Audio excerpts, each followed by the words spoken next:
జై వాసవి, జై జై వాసవి.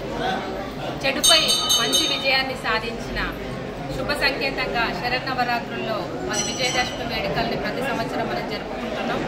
మరి అమ్మవారి నవదుర్గలుగా నవ ఆయుధాలతోటి ప్రపంచాన్ని రక్షించడానికి ప్రతి సంవత్సరం మనం చేసిన తప్పొప్పులను సంరక్షించడానికి మరి నవరాత్రుల్లో అమ్మ ఒక్కొక్క రూపంలో దర్శనమిస్తుంది.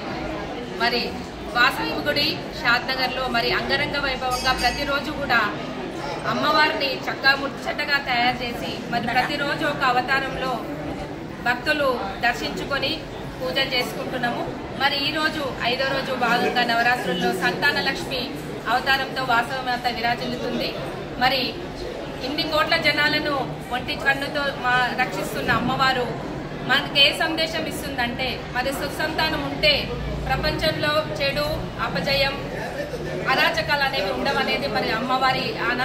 మరి ప్రతి ఒక్కరు కూడా తమ సంతానాన్ని ప్రయోజనకారిగా, సమాజానికి మంచి చేసేవారిగా తీర్చిదిద్ది వాళ్ళ ప్రయోజనం కోసం కాకుండా సమాజం కోసం కొంచెమైనా వాళ్ళు సహాయపడే వాళ్ళగా తీర్చిదిద్దాలి.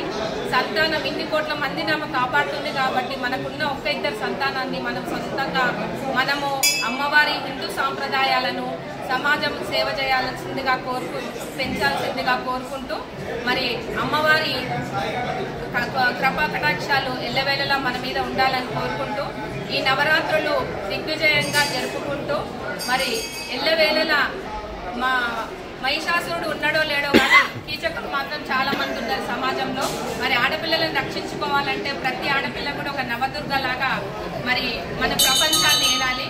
మరి ఇప్పుడు ప్రస్తుతం ఉన్న సమాజంలో చదువుల కోసం పిల్లలు మన దగ్గర ఉండట్లేరు.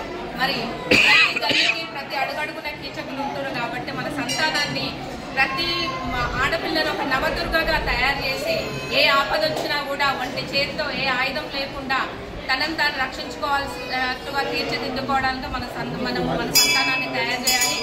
ఆ యొక్క వరాన్ని, ఆ యొక్క అభయాన్ని మనకు అమ్మవారి సంతాన లక్ష్మి రూపంలో ఇవ్వాలని కోరుకుంటూ